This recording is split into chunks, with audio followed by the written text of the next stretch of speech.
Hello there. What is going on, everybody? We are looking at some X-Wing previews today for the new environment cards that are coming in both fully loaded and Never Tell Me the Odds packs coming in the first quarter of 2020. These are really cool ways to spice up your game and add a little flavor. If you're also interested in adding some flavor, gotta remind you about Luxury Playstyle. They are sponsoring this video, so big thanks to Luxury Playstyle. But I'd like to just invite you to go check out their website, look at some of the amazing tokens they have. You can save 15% by using code Crabbok VIP. And they have tokens for X-Wing. They've just recently added Focus, Evade, Calculate, as well as they have tokens for other games as well. Fantastic tokens. Definitely check them out. They're full metal, double-sided. They come in a variety of finishes, and they make the perfect stocking stuffer this year. So definitely check those out. You can also go with a gift card. Get it for a spouse. Tell a spouse to get it for you. Get yourself a Christmas present or some other New Year's gift or anything like that. But definitely save 15% with code Crabbok VIP. Tell your friends to use the same code if you're asking them to get something for you, or tell your retailers to order some of these for tournaments. I mean, excellent prize support. All right, so let's go ahead and look at what we're getting in these packs, because basically, in one pack you're getting all of the devices, and in the other pack you're getting all of the asteroids and debris clouds, all that stuff.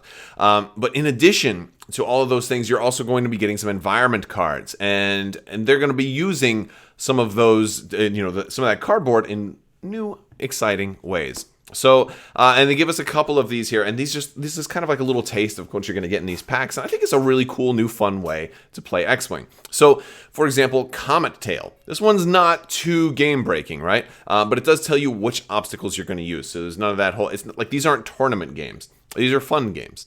You're going to use 3 asteroids, 2 debris clouds, and 2 gas clouds. So you have a little bit more, right? You have +1 normal objective than you normally would, obstacle than you normally would have had. And in this one, you're gonna follow normal setup procedures. You're gonna take turns placing an obstacle. However, in this case, the first thing must be an asteroid. You have to place an asteroid first, and it has to be beyond 3 of the edge instead of beyond 2 of the edge, so a little bit closer to center.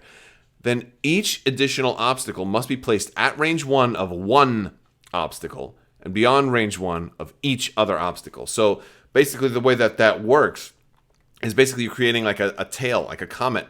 Like one's here, the other one's here. You can't play the other one triangular because then it'll be within range 1 of 2. So you're gonna keep going around and like either creating like a snake or something like that can't loop back in on itself.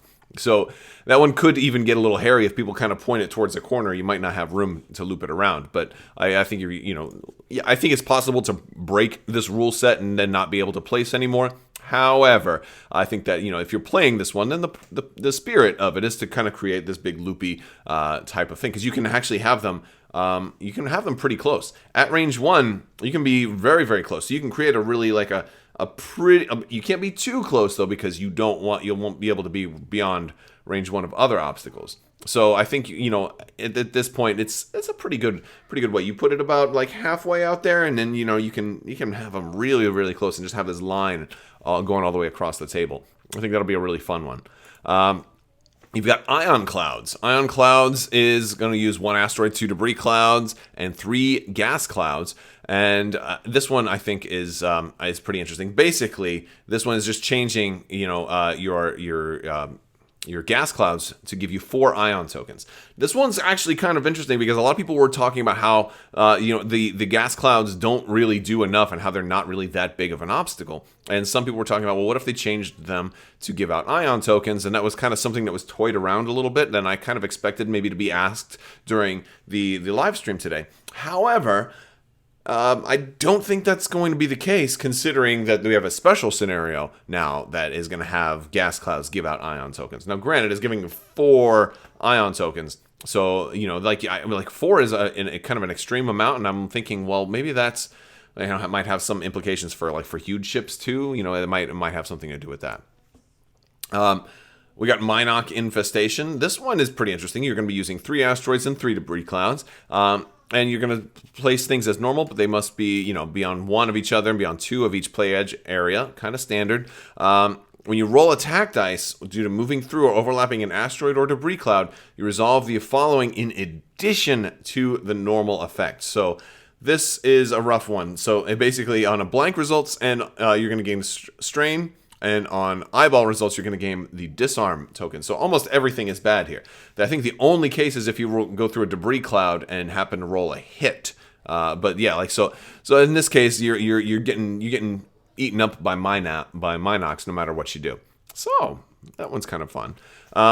We have continuous bombardment. Now this one is going to be in your devices pack. This one looks really fun too. You're going to use 6 obstacles as normal. Now this one is going to be focusing more on the devices, the bombs and things like that, because you're getting all your bomb tokens in this pack. You're going to take turns choosing obstacles and placing it until you've placed them all, but you're going to set the devices aside. Okay, you're going to place the obstacles as normal, the normal rules for placing them. But you have special rules for this one. During the end phase, each odd-numbered round, the first player places one set-aside device in the play area.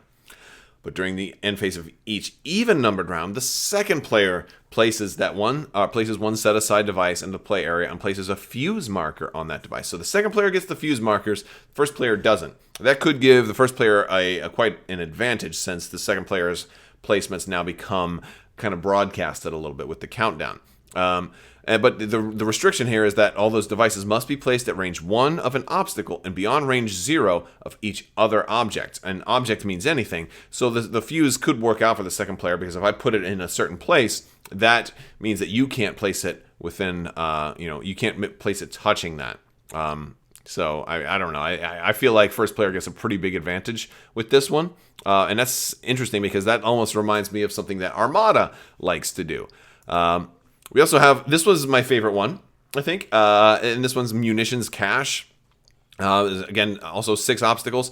This one's using the cards for cluster mines, Connor nets, ion bombs, proton torpedoes even, proximity mines, and seismic charges. And you're going to gather up everything, even including... Oh, and we got Lando here. Are you coming out to say hi? You're going to come sit with me for a little bit? All right, we can talk about munitions cache.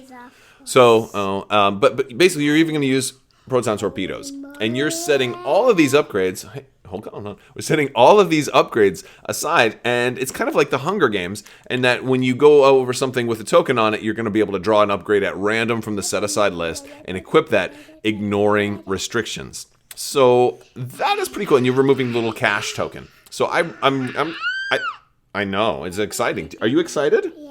Yeah. All right. Who's coming to bring you presents in a few days? Santa Claus. Santa Claus. Okay. All right. You can go play iPad. Okay. Okay. Let me put my Disa. You want to put your socks on? Can I finish this first? This guy is crazy.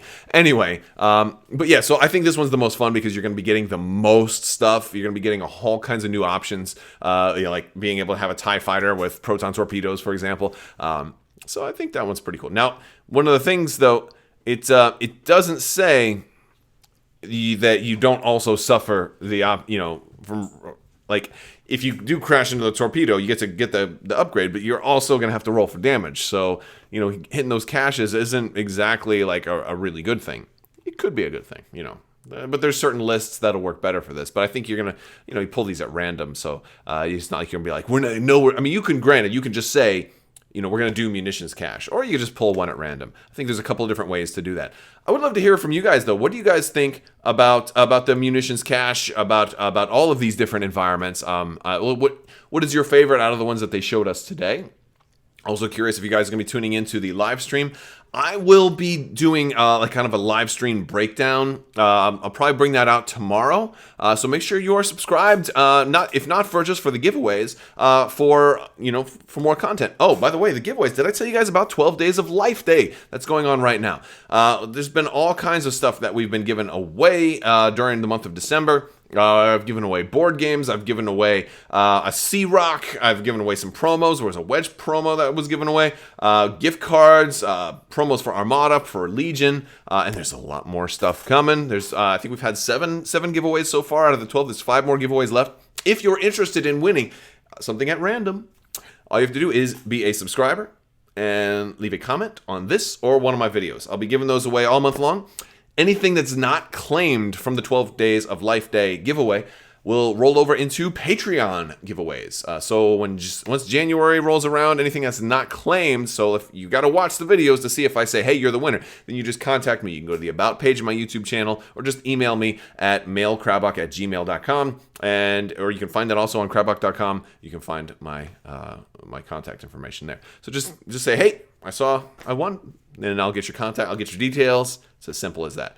All right, guys. Well, that's all I've got for you today. I want to thank you all so much for watching. Also want to thank the patrons. You guys are amazing and definitely help make this all possible. Also, thank you to Luxury Playstyle. Be sure to use that code CrabbokVIP and save 15%. I will talk to you guys later, and thank you so much for watching. And as always, have a great day.